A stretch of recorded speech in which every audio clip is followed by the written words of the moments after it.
I'd like Indians, Israelis and the world to actually understand the shared history much better.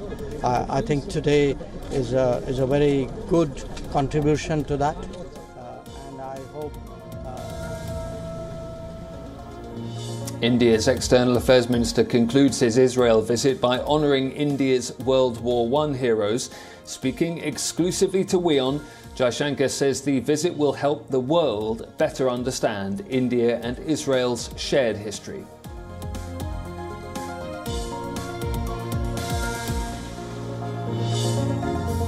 The UN Security Council will hold an emergency closed-door meeting on North Korea later. This after Pyongyang tested a new type of submarine-launched ballistic missile.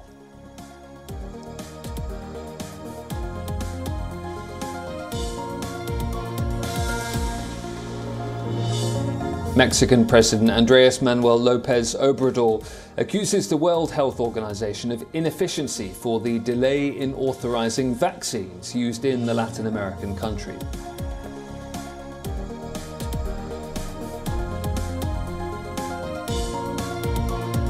And the Milwaukee Bucks get their NBA title defense going with a comprehensive win over co-favorites Brooklyn Nets. Finals MVP Giannis picks off where he left last season with 32 points, 14 rebounds and 7 assists. All night. Allen.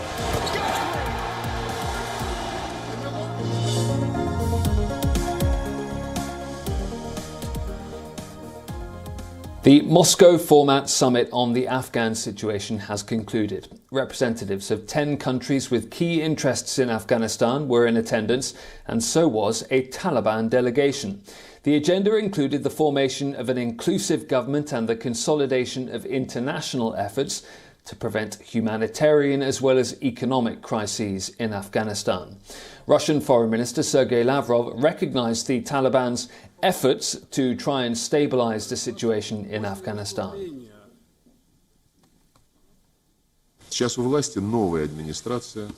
A new administration is in power now. This fait accompli places great responsibility on the Taliban. We note their efforts to stabilize the military and political situation and set up work of the state apparatus.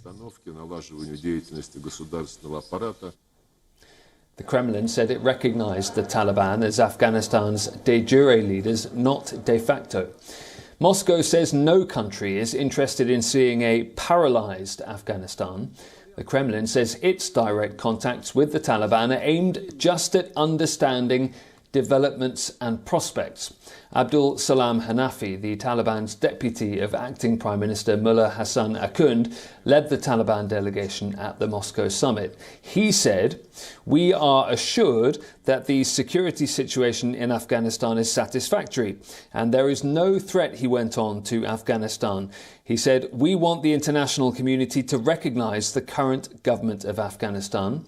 His statement continued, "The government of Afghanistan is ready to speak with full clarity, transparency and openness to all international observers." However, no participating country committed to recognising the Taliban as a legitimate government. The 10 countries there pushed the Taliban for action against the Islamic State, particularly its regional faction, ISIS-Khorasan or ISIS-K. Ahead of the Moscow format meeting, a bomb blast was reported in Kabul. A Taliban vehicle was hit by an explosion in Denmazang Square, killing at least one, wounding 7 others, including 4 school students.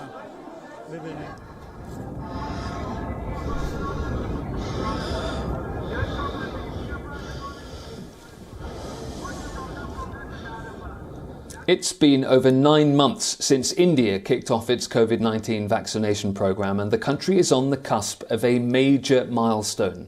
India is inching closer to the 1 billion doses mark. It had administered over 990 million as of Tuesday. India has given more vaccine doses than any other country in the world apart from China. India reaches the milestone in around 275 days, after at first facing huge supply bottlenecks, storage challenges and a fair amount of vaccine hesitancy. For over 3 months of this year, the worst phase of the pandemic for the country crippled its health system. The first vaccine dose in India was administered on January the 16th. year, which means, on average, 2.7 million doses have been given a day through this nearly 10-month period. In the initial days of the vaccine programme in the month of January, fewer than 50,000 doses were administered. But a record 21.8 million doses were administered on September the 17th. 74% of India's adult population has received at least one dose. 30% are fully vaccinated. India is aiming to fully vaccinate its entire adult population by the end of this year. That would mean an additional 900 million doses have to be administered by New Year's Eve. When it comes to confirmed cases of COVID-19, 13,000 have been reported in the last 24 hours, and that is the lowest single-day tally in nearly 230 days.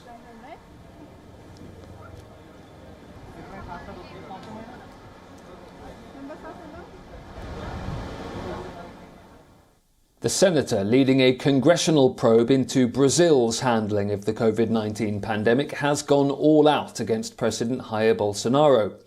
The senator says that Bolsonaro must be charged with homicide for alleged errors made by the government which led to the death of thousands in the country. The 1,200-page document also claims the president delayed the country's inoculation campaign.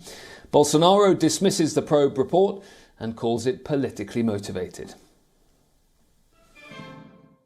A Senate investigation in Brazil recommended on Tuesday that President Jair Bolsonaro be charged with homicide for mishandling the COVID-19 health crisis. The report was prepared by opposition Senator Renan Calheiros and said Bolsonaro's mistakes led to the death of thousands.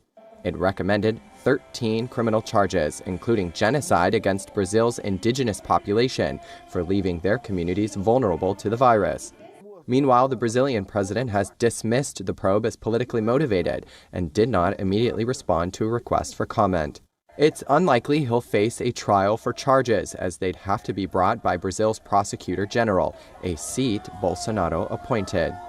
The nearly 1,200-page document alleges that Bolsonaro deliberately turned down early offers to purchase vaccines, which delayed Brazil's inoculation campaign and cost an estimated 95,000 lives. The report also says Bolsonaro was guided by, quote, an unfounded belief in the theory of herd immunity by natural infection and the existence of a treatment. He has been widely criticized by public health experts for rallying against lockdowns, refusing to wear a mask in public, and declaring he has not yet been vaccinated. Bolsonaro also pushed unproven remedies for the illness, such as anti-malarial hydroxychloroquine. The draft report still needs to be voted on by the Senate and could be vetoed and altered. The vote is scheduled to take place next week. Moving to the UK now, and coronavirus cases here have been rising sharply. Daily COVID cases have been above 40,000 for 7 days in a row. On Tuesday, the UK reported over 43,000 new infections. Britain reported 223 COVID deaths in the last 24-hour period, the highest daily. Prime Minister Boris Johnson lifted almost all COVID restrictions in England weeks ago. The government is keeping measures such as mandatory mask wearing in reserve, its so-called Plan B. The UK government says it is not currently considering toughening restrictions, but is keeping a close eye on the data. Expressing concern, the NHS Confederation, which represents organisations that work with and for the NHS, is calling for Plan B now. Pressure on the National Health Service is expected to increase, as it does every winter. The government is facing criticism over the speed of its booster campaign of third vaccine doses for health workers and the older and more vulnerable population, and over the rollout of vaccines to 12 to 15-year-olds. If Plan B were to be brought in, that would include measures such as mandatory face coverings, more working from home, and vaccine passports. And we have heard in the last half an hour or so that Sajid Javid, the Health Secretary here in the UK, will give a Downing Street press conference on COVID-19 a little bit later today. We expect to hear more from him about the government's booster vaccine campaign.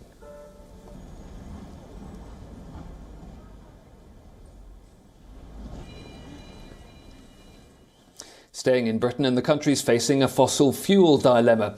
It can burnish its green credentials by halting new oil and gas developments in the North Sea, but doing so would leave it more reliant on imported fuel. Britain's course to achieve net zero emissions by 2050 is under scrutiny in the run-up to the COP26 climate summit in Glasgow, which kicks off on October the 31st. Navigating that route is already proving challenging. The UK, the host of the COP26 climate summit, is facing renewed heat over its own domestic oil production. But the government says reducing supply while maintaining demand could see the country more reliant on imported fuel, which some say is even more harmful to the environment. This is Britain's fossil fuel dilemma. In 2019, the UK legally committed to bringing all greenhouse gas emissions to net zero by 2050. But it has continued to issue licences for new oil and gas fields in the North Sea off Scotland. Something some campaigners, academics and scientists say must stop. The government says it needs to keep the nation's lights on and argues that new production still has a role to play. Shrinking domestic production paired with rising fuel imports has created new challenges. The price of UK benchmark wholesale gas has risen more than 250%. Mike Tholen works for Oil and Gas UK, an industry association. Well, we can see even now in the current market dynamic that having assured supplies of oil and gas through the winters and indeed through the seasons to come is important. We can't just switch off oil and gas and move straight to the new energies. We have to find a way to have a managed transition, so that as production and use of oil and gas decline, we have the new energies taking up the slack. And the problem, what we've seen at the minute, we're not yet equipped to be able to take up the slack quick enough. There's also the issue of imports. Britain once depended on its own fields for oil and gas to fire up its power stations, fuel its cars and heat its homes, but has been a net energy importer since 2005. Oil and Gas UK said in September that domestic production is cheaper and cleaner than imported gas, given that shipping fuel creates emissions and because some other producing nations have poor environmental records. But Greenpeace and other activists say these arguments miss the point. Using fossil fuels must stop rather than simply trying to make using them cleaner. They're now taking their campaign off the streets and into the courtroom. Jeremy Cox is a former oil worker and plaintiff in a case brought by the pressure group Paid to Pollute against the government's current criteria for awarding North Sea drilling permits. It's mainly sorrow and generational guilt, I guess. And it's not just from having worked in the oil industry. I mean, it's just all of us burning whatever we were burning and leaving lights on all the time and everything else. An entire generation not really knowing that it was totally screwing up its grandchildren's future. African nations are calling for a new system to track climate funding from wealthy nations. Africa's lead climate negotiator says wealthy countries are failing to meet a $100 billion annual target to help the developing world tackle climate change. It highlights tensions ahead of the COP26 summit between the world's 20 largest economies that are responsible for 80% of greenhouse gas emissions and developing nations that are often bearing the brunt of the effects of global warming. African countries want more money and a better system of tracking it as they tackle the fallout of a warming planet. That's the message from Africa's lead climate negotiator ahead of the COP26 conference starting at the end of the month. In an interview, Tongi Gahuma said countries are failing to hit a $100 billion annual target promised by wealthier nations more than a decade ago. The latest OECD data suggests the funding hit $79.6 billion in 2019, just 2% higher than the year before. We need to have a clear view, clear roadmap, how they will put on the table the 100 billion per year, how we can track the 100 billion per year. And without that, the COP26 will not be a success for Africa. That position highlights tensions ahead of COP26 in the UK's Glasgow. The world's 20 richest nations are responsible for 80% of greenhouse gas emissions. But it's developing countries that bear the brunt. If we prove that someone is responsible for something, it's responsibility to pay for that, to find a solution for that. And this is the basis of the negotiation. The continent's precarious position was outlined in a stark report from the World Meteorological Organization on Tuesday. It warned that 118 million extremely poor people, that's those living on less than $1.90 a day, will be exposed to drought, floods and extreme heat by 2030 if an adequate response is not put in place. The continent's fabled glaciers will disappear in 2 decades, the report warned, and climate change could shave up to 3% of Africa's GDP by the middle of the century. Such dire predictions are why WION says African countries are pushing for funding to be scaled up to more than $1 trillion, even though wealthier nations are missing their current target. The 100 billion was a political commitment. It was not based on the real needs of developing country to tackle climate change.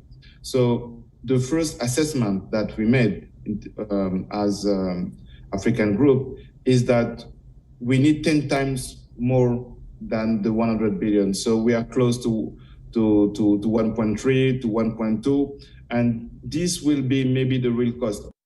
And the impact of climate change is already being felt. The WMO report said 2020 was Africa's 3rd warmest year on record. Drought, on a continent that is heavily reliant on agriculture, has been worsening.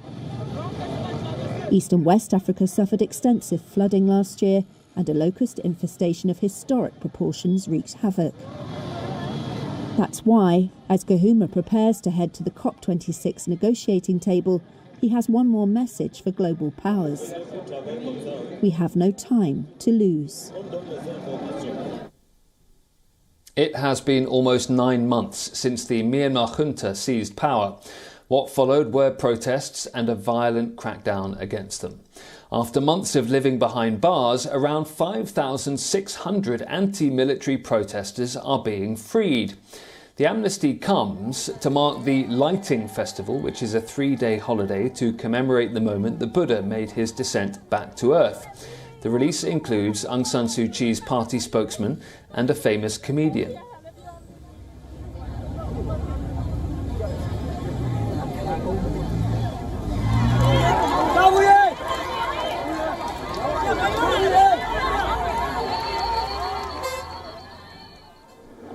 However, activists say it's a ploy.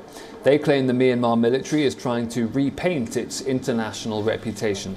The release comes days after the Association of Southeast Asian Nations took the rare step of excluding the junta chief from its summit. The 10-member association, known as ASEAN, rarely interferes in the affairs of member nations. The morning of February the 1st brought back full military rule. Security forces are accused of killing at least 1,100 people since.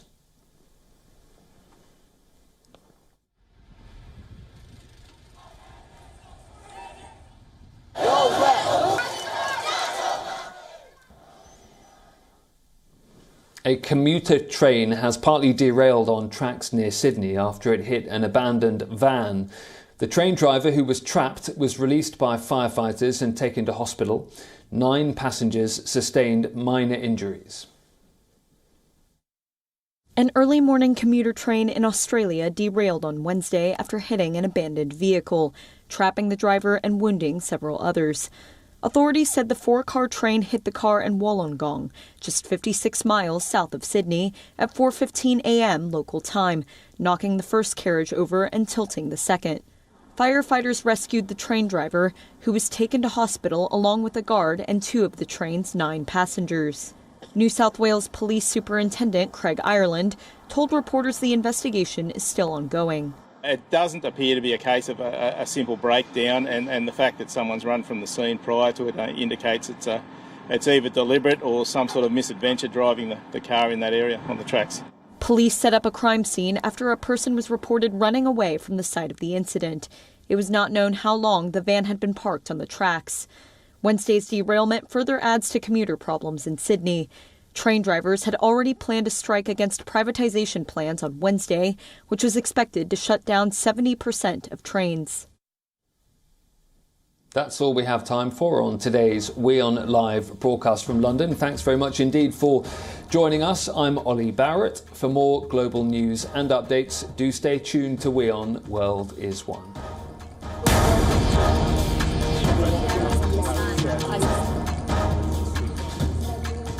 This is right, Arab.